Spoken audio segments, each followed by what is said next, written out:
Today I'm going to show you my top 7 favorite core exercises that you can do at home that are not going to ruin your posture or make your muscle imbalances worse.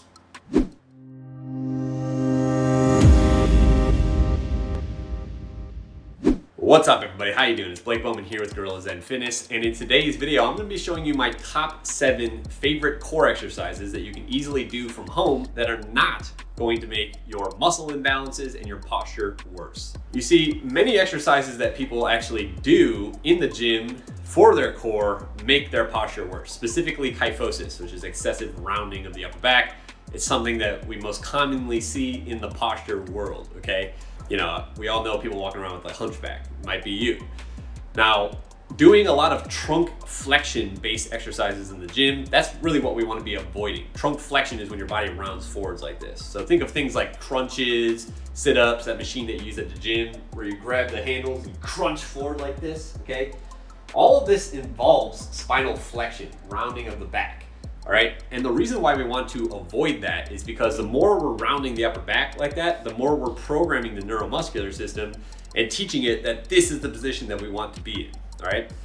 So having said that, doing trunk flexion based core exercises is not necessarily bad. However, if you're somebody that already has bad posture or you're cognizant of your posture and you just simply don't want to make it worse, then you want to be avoiding those exercises or at least mitigating the amount that you do them.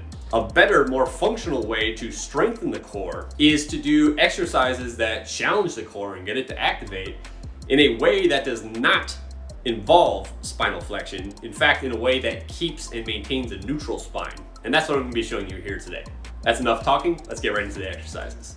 The first exercise that I'm going to show you is called an isometric bird dog. The way that you're going to set up for that is you're going to get on all fours, just like this, on your toes.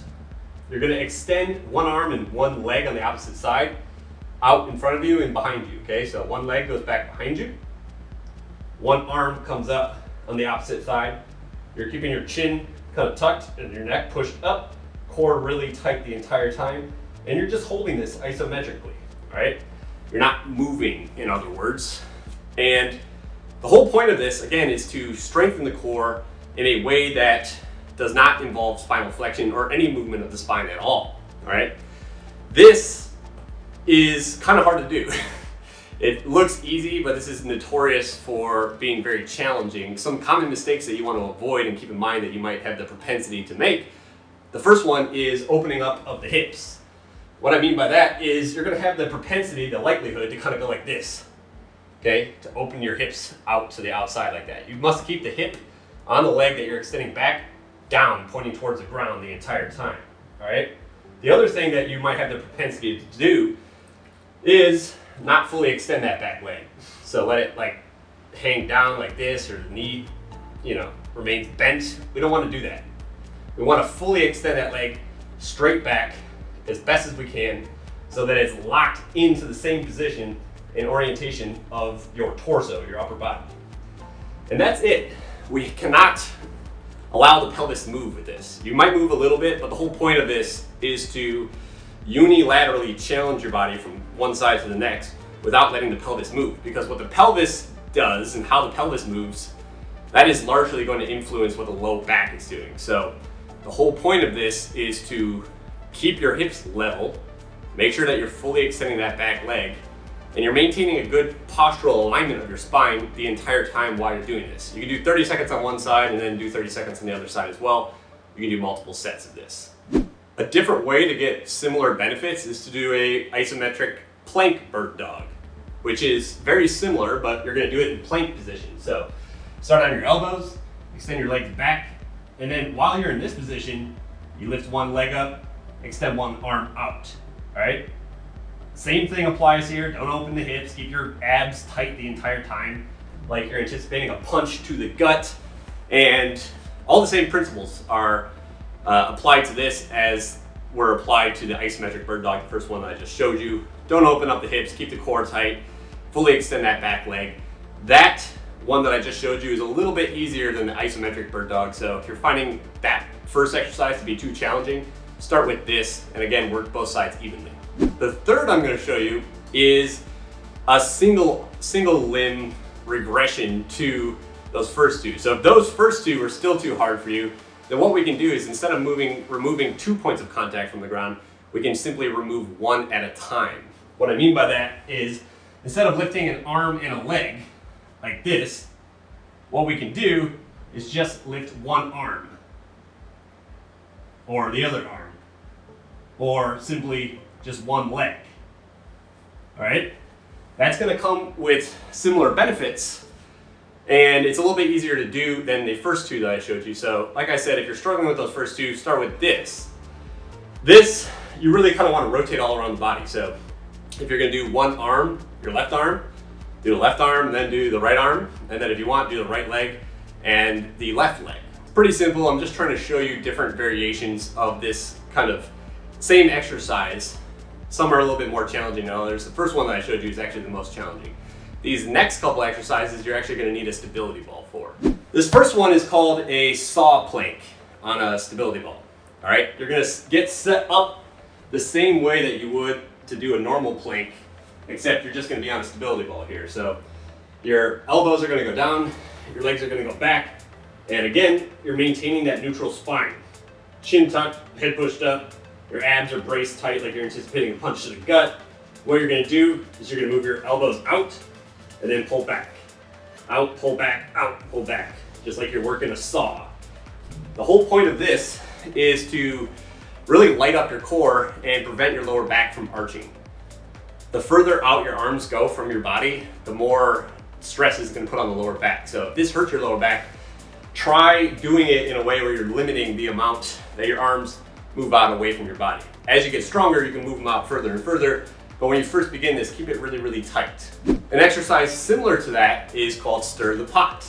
But now, instead of just moving up and down with our arms, we're going to move in circles, like we're stirring a cauldron or a big pot. You set up the same way. Elbows on the ball, legs back behind you, but now you're making circles. Okay? Again, the whole point with all these exercises, neutral spine, very little to no movement of the pelvis. How many ever reps you do clockwise, make sure you do the same amount of reps counterclockwise. This last one is pretty advanced, so if you can't do this, then stick with the other exercises. But this is what I call anti-extension stability ball rollout. You can do this with the ab roller, it's the same thing.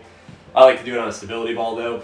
The way that you set up for this, arms straight, locked out in front of you like this, butt tight, abs tight. You basically roll forwards like this, keeping your whole upper body stiff. See how my spine stays straight the whole time? And then you come back, all right? Just like that. Similar to the saw plank, the further out you go, the more challenging that is on your body. So if that's, again, bothering your low back, mitigate how far you go out, or just stick with the other exercises. This last one is kind of a bonus. Maybe you don't have a stability ball around, but you do have a foam roller. You can do the saw plank that I showed you on the stability ball on a foam roller instead. It's a little bit less comfortable, but if you have it, then you can use this. Instead, the setup for this is, very similar. Elbows go down, or forearms, I should say, on the roller. Extend your legs back, and then just like the saw plank on the stability ball, arms go out and back again. Just like this. I really hope that you enjoyed today's video. If you did, and you feel like you need my custom one-on-one help designing corrective exercises for you, joint mobilizations for you, foam rolling exercises for you, okay? If you're kind of overwhelmed with all the information out there, you don't know what it is you should be doing for your body, and you feel like you need some customized coaching to help improve your biomechanics, then open up the description down below, click coaching down there, and apply for my coaching program, and I'll reach out to you. Another thing you would probably like is my 3-day functional training split. This is a free workout that I designed that teaches you how to improve your muscular balance, your posture, your joint mobility and flexibility while you get stronger and leaner. Okay, it's a 3-day strength training plan that has corrective exercises integrated into it. If you want to get that, it's free. All you have to do is open up the description down below, click the first link available there. That will take you over to my website. As soon as you enter in your email over there, which I'll ask you for, I'll send you a copy of this workout within 5 minutes. If you're looking for another place to get that workout, you can click this link right up here. That will take you over there as well. If you haven't yet subscribed to my YouTube channel, make sure you do that right here. And if you want to see another video similar to this one, click this link over here. That's it for today. See you next time.